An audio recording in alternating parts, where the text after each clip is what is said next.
거꾸로기실 사회 67강입니다. 오늘은 대한민국 역대 대통령과 민주주의 발전에 대해서 알아보도록 하겠습니다.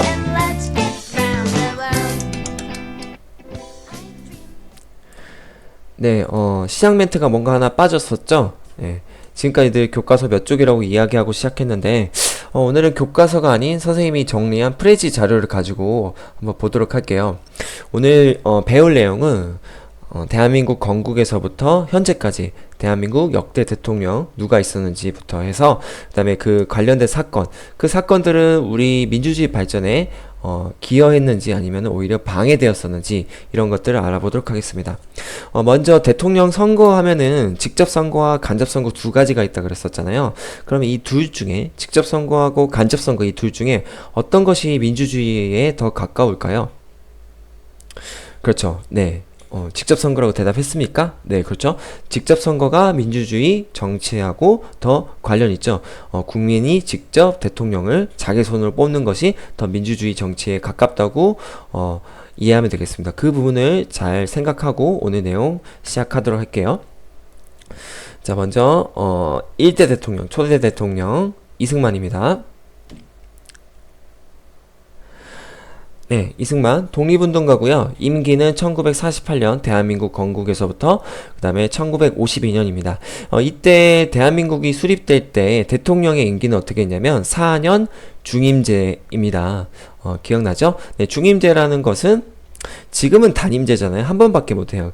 중임제라는 것은 선거를 통해서 당선이 되면 계속 할 수 있는 걸 얘기해요. 그러면 이때는 그러면 당선만 되면 계속 할 수 있느냐? 그건 아니었고 헌법에서 2번으로 제한을 합니다. 네, 그렇게까지 거기까지만 이해하면 되겠고요. 그 다음에 1대 대통령 재헌국회 헌법을 만들었던 그 국회에서 간접 선거를 통해서 당선되었다. 국민이 직접 뽑은 것이 아니라 국회의원들이 뽑은 것이다. 그래서 투표자 196명 중에 180명이 이승만을 뽑아서 1대 대통령으로 선출되었습니다.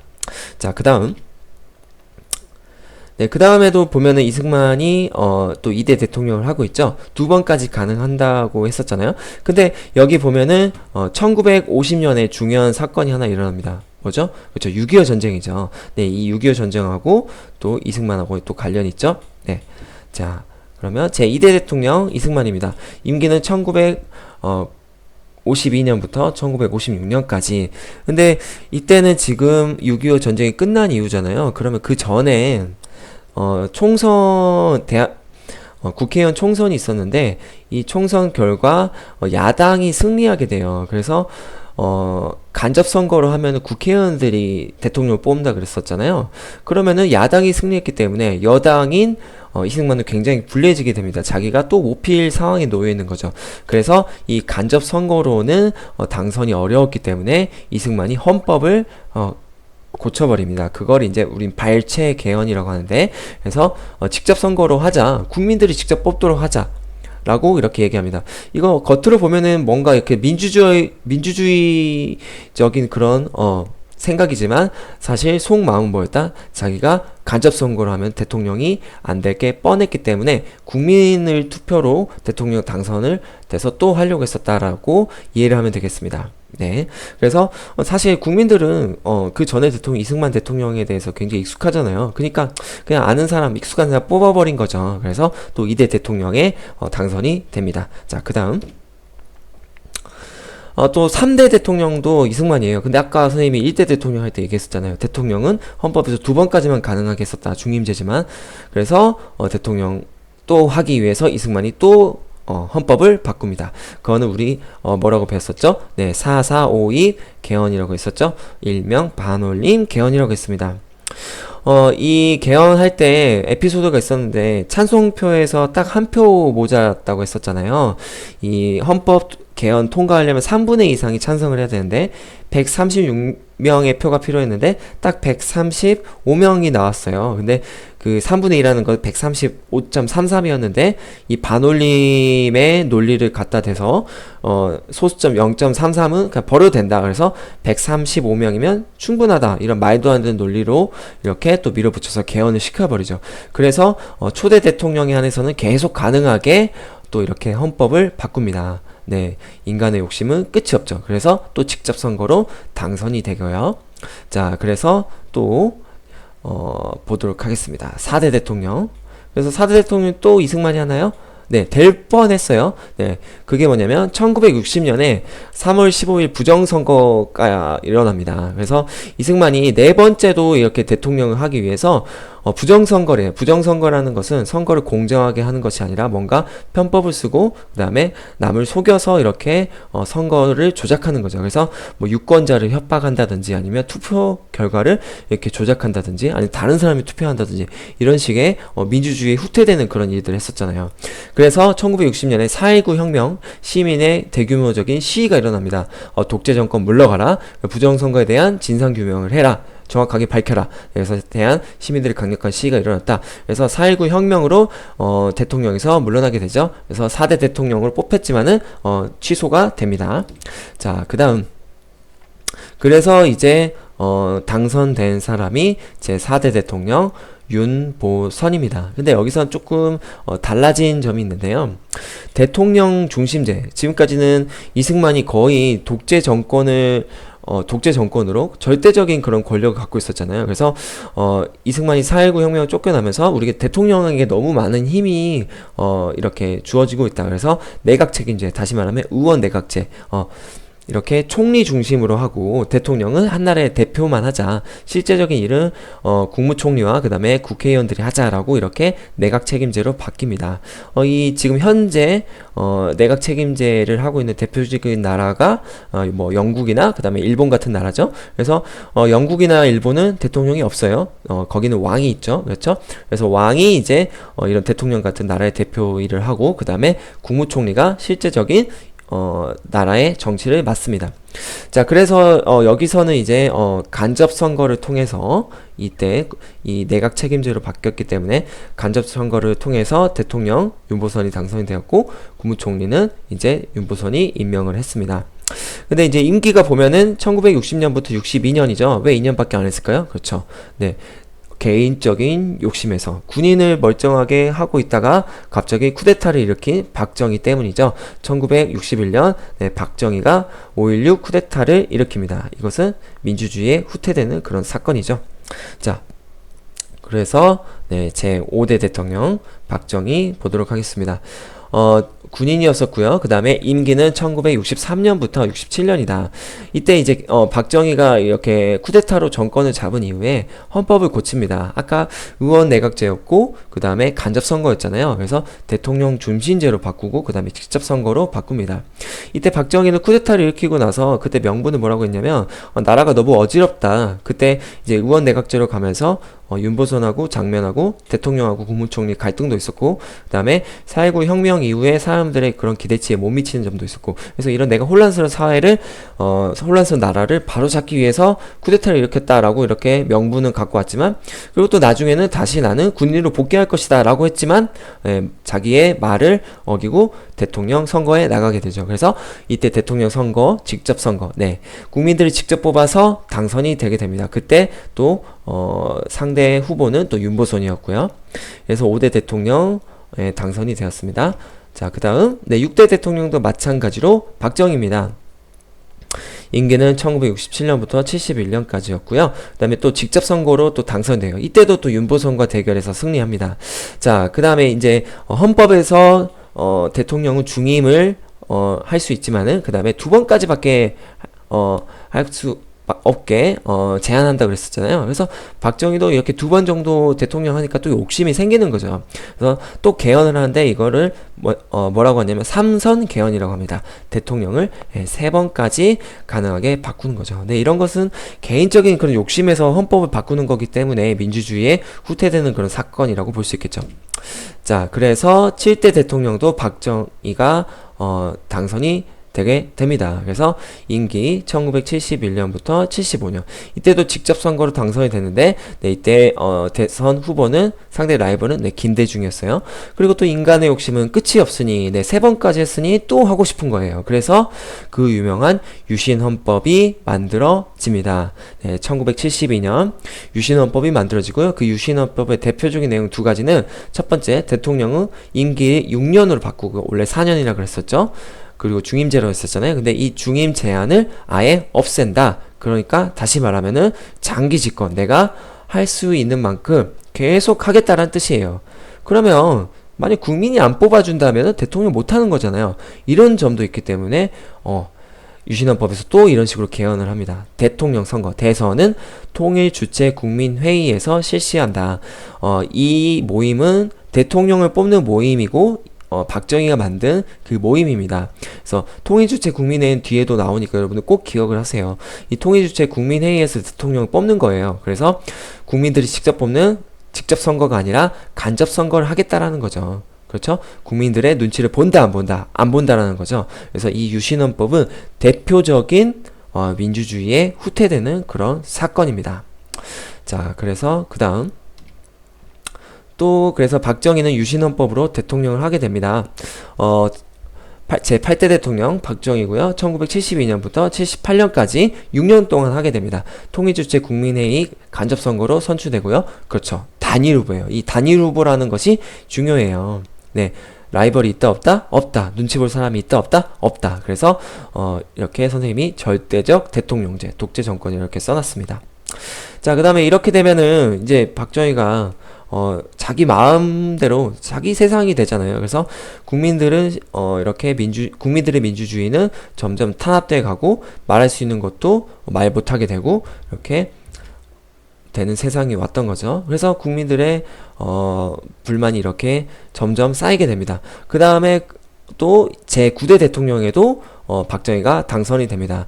1978년부터 79년까지 네, 임기였고요. 그 다음에 통일주체 국민회의에서 간접선거로 당선이 됩니다. 마찬가지로 단일 후보였고요. 그 다음에 절대적 대통령제, 독재 정권이었다.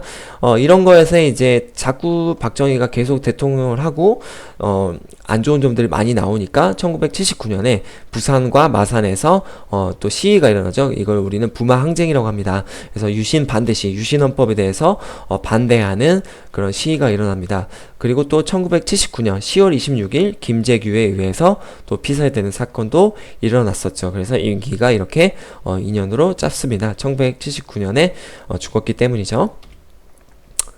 자, 그래서 이제 갑자기 대통령이 죽은 이 혼란스러운 상황에서 대통령 이어받는 사람은 제10대 대통령 최규하입니다. 최규하는 이 박정희 대통령의 국무총리였어요. 박정희 대통령 바로 아래서 대통령 보좌하던 국무총리였고 임기는 1979년부터 1980년이었고요. 통일주체 국민회의에서 마찬가지로 간접선거로 당선이 되었습니다. 그 다음에 1979년에 이 민주주의의 굉장히 후퇴되는 이 사건이 하나가 또 일어납니다. 12.12 쿠데타죠. 네, 신군부가 정권을 장악한 사건입니다. 네, 박정희가 쿠데타를 통해서 정권을 잡은 것처럼 네, 전두환, 노태우, 신군부가 또 무력을 동원해서 정권을 잡게 되죠. 그 다음에 이런 또 박정희가 죽고 나서 새로운 세상이 올 거라고 기대했던 사람들이 굉장히 많았었는데 또 군인이 이렇게 쿠데타를 통해서 정권을 잡으니까 굉장히 이에 대한 반대하는 국민들의 시위가 많이 일어났었죠. 그래서 그 대표적인 것이 1980년에 일어난 광주 5.18 민주화 운동입니다. 그래서 이 신군부가 또 이렇게 잔인하게 무력으로 진압했다는 거 여러분들 교과서에서 배웠습니다. 그래서 이때 최규하가 시킨 일은 아니었지만 그 당시 대통령이었기 때문에 책임지고 사퇴하게 됩니다. 또 사퇴한 원인에는 여러 가지 설들이 있는데 실제적인 권력은 이 전두환과 노태우가 이렇게 잡고 있었기 때문에 어떻게 보면은 약간 눈치가 조금 보였었겠죠. 그래서 전두환에게 물려주게 됩니다. 그래서 제 11대 대통령 여러분 사진에서 보다시피 전두환이고요. 그 다음에 군인이었고 임기는 1980년부터 1981년 이고 그 다음에 마찬가지로 박정희가 만들었던 대통령 뽑는 모임 통일주체국민회의에서 간접선거로 단일 후보로 당선이 됩니다. 그래서 또 이제 여기서는 개헌이 되는데요. 지금까지는 중임제였는데 대통령 임기를 7년으로 바꾸고 또 이번에는 이제 단임제로 바꿉니다. 이거는 뭐 전두환이 했던 것 중에 어떻게 보면은 몇 안 되는 좋은 잘한 일 중에 하나겠죠. 단임제로 바꾼 거. 그래서 임기는 왜 이렇게 짧냐면 여기서 대통령 선거에 대한 헌법이 고쳐졌기 때문에 여기까지 11대 대통령 끊고 12대 대통령을 또 새로 시작합니다. 그래서 마찬가지로 12대 대통령 전두환이고요. 임기는 아까 7년으로 바꿔서 1981년부터 88년까지 대통령 선거인단. 아까는 지금까지는 뭐였었죠? 박정희에서부터 그렇죠. 통일주체 국민회의였었죠. 이 말이 그냥 이렇게 좀 대통령 선거인단으로 말만 바꾼 거예요. 그 다음에 마찬가지로 국민의 직접 선거가 아닌 간접 선거. 그래서 국민은 그냥 윗사람들이 뽑는 거에 그냥 바라볼 수밖에 없는 거예요. 자기가 대통령을 뽑을 수도 없고 그냥 뽑히는 대로 그냥 대통령을 받아들여야 되는 거죠. 그래서 간접선거로 당선됐습니다. 군사 독재 정권이죠. 뭐만 하면은 군인들 동원해서 국민들 탄압하고요. 그 다음에 언론 통제하고 뭐 라디오라든지 TV 같은 것들 다 실을 수 있는 그런 뉴스 같은 것들 다 검열해서 자기에게 자기를 비판하는 그런 기사라든지 이런 것들을 절대 싣지 못하게 이런 언론 통제들이 다 이루어졌습니다. 그래서 이런 국민들의 불만이 점점 커져서 1987년에 6월 민주항쟁이 일어나죠. 이런 6월 민주항쟁은 민주주의를 발전시켰던 대표적인 그런 사건이라고 보면 되겠습니다. 그 다음에 이렇게 6월 민주항쟁이 20일에 걸쳐서 전국적으로 약 500만 명이 참가하는 대규모 거의 모든 국민이 전두환 물러가라, 독재정권, 군사 독재정권 물러가라 이런 식으로 시위를 하고 투쟁을 하다 보니까 이제 전두환의 짝꿍인 노태우 당시 여당 대표가 6.29 민주화를 선언하죠. 우리가 이제 항복하겠다. 그래서 헌법을 고치겠다. 대통령 선거는 지금까지 간접 선거를 했는데 국민들이 직접 뽑을 수 있게 직접 선거로 바꾸고 그 다음에 대통령 임기도 5년으로 줄이겠다라고 이렇게 헌법을 고치게 됩니다. 이런 민주항쟁이 민주주의를 발전시킨 거겠죠. 이것이 이제 지금까지 계속 이어져서 현재에 이루고 있는 것입니다. 자, 그래서 이제 13대 대통령부터 14대 대통령, 15대, 16대, 17대, 18대까지 보면은 5년 단임제로 대통령들이 지금 계속 하고 있죠. 그 다음 13대 대통령 보도록 하겠습니다. 노태우. 좀 뭔가 이상한 점이 있죠. 아까 전두환과 노태우가 그렇게 쿠데타를 통해서 정권을 잡았는데 헌법을 고쳤어요. 5년 단임제로. 그러면은 조금 그런 군사 독재 정권하고 먼 사람이 대통령이 돼야 되잖아요. 근데 안타까운 사실이 이때 이제 직접 선거로 국민들이 직접 뽑았으나 이 당시 야당의 후보들이 단일화를 하지 못했어요. 뭐 김영삼이라든지 김대중이라든지 김종필이라든지 이런 사람들이 합쳐서 한 사람만 대통령 선거에 나갔으면 아마 노태우가 안 됐을 텐데 이 중에 한 명이 대통령에 나왔을 텐데 이때 각각 이렇게 대통령 선거에 나갔기 때문에 노태우가 낮은 득표율로 당선이 되게 됩니다. 조금 아쉬운 부분이죠. 1988년부터 1993년까지 직접 선거로 당선이 됩니다. 직접 선거 네 가지 원칙이죠. 보통 선거, 평등 선거, 직접 선거, 비밀 선거. 자, 그 다음에 14대 대통령 김영삼입니다. 전 국회의원이고요. 1993년부터 98년까지 임기였다. 또 직접 선거로 당선됐고 그 당시 후보 라이벌은 김대중이었다. 자, 그 다음에 15대 대통령은 아까 김영삼의 라이벌이었던 김대중 입니다. 전 국회의원이고요. 임기는 1998년부터 2003년까지 직접 선거로 당선되었고 상대 후보는 이해창이었습니다. 자, 그 다음 16대 대통령 노무현이고요. 전 변호사 국회의원이었고 임기는 2003년부터 2008년까지 직접 선거로 당선되었고 그 다음에 이해창입니다. 상대 후보가요. 자, 그 다음 17대 대통령 이명박이고요.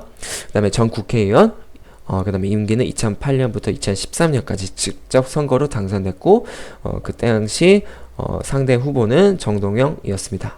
자, 그 다음 마지막 현재 대통령 박근혜고요. 그 다음에 전 국회의원 임기는 2013년부터 2018년까지고요. 2018년 정확히 얘기하면 2월까지입니다. 직접 선거로 당선됐고 상대방 후보는 문재인이었습니다. 자, 여기 이제 다시 이 화면으로 와서 역대 대통령들 사진 쭉 보이죠? 여기 보면은 컬러로 되어 있는 사진의 대통령은 아직까지 이렇게 살아 계시는 대통령이고요. 흑백으로 되어 있는 대통령은 이제 세상을 떠난 서거하신 그런 대통령들입니다. 자, 여기까지 해서 대한민국의 역대 대통령과 민주주의 발전에 대해서 알아봤는데요. 사실 이 대한민국 초기라고 하면은 이승만 때부터 이렇게 독재 정권이 쭉 이어졌고, 그다음에 윤보선 대통령 때는 내각 책임제를 했으나 이 5.16 쿠데타로 인해서 민주주의가 후퇴되었었고, 그 다음에 이 박정희의 재임 시절에도 보면은 박정희가 지금 5번이나 이렇게 대통령을 했었잖아요. 민주주의가 또 이렇게 발전하지 못했다고 볼 수 있겠죠. 대표적인 게 유신헌법이죠. 그죠? 네. 끝까지 이렇게 대통령 하려고 했었던 그런 개인적인 욕심이 너무 컸었다. 이거는 민주주의에 반하는 그런 사건이다. 반대되는 사건이다. 자, 10대 대통령, 11대 대통령, 12대 대통령도 마찬가지로 이렇게 간접 선거로 계속 이렇게 대통령이 뽑혔기 때문에 민주주의하고는 거리가 멀었었다. 그다음에 5.18 민주화 운동이라든지 언론이 탄압되고, 그 다음에 시민들의 그런 발언권이 제한되었었다. 그 다음에 13대 대통령부터 이제 민주주의가 서서히 발전해서 지금까지 이루고 있다고 보면 되겠습니다. 예, 현재는 이제 민주주의가 잘 발전돼서 우리가 또 직접 선거를 하고 또 지방자치제도라든지 말이 점점 꼬이네요. 지방자치제도라든지 이런 것들이 실시되고 있죠. 지역 주민이 직접 지역의 시장이라든지 지역위원들을 뽑는 것들 있잖아요. 배웠었죠? 네, 그래서 이렇게 수많은 사람들의 희생을 통해서 지켜온 민주주의입니다. 그래서 우리 민족이 지켜낸 이런 민주주의 정치를 여러분들이 성인이 되면 꼭 투표를 통해서 이런 민주주의 정치를 실천하기 바랍니다. 네, 오늘 강의는 여기까지였습니다.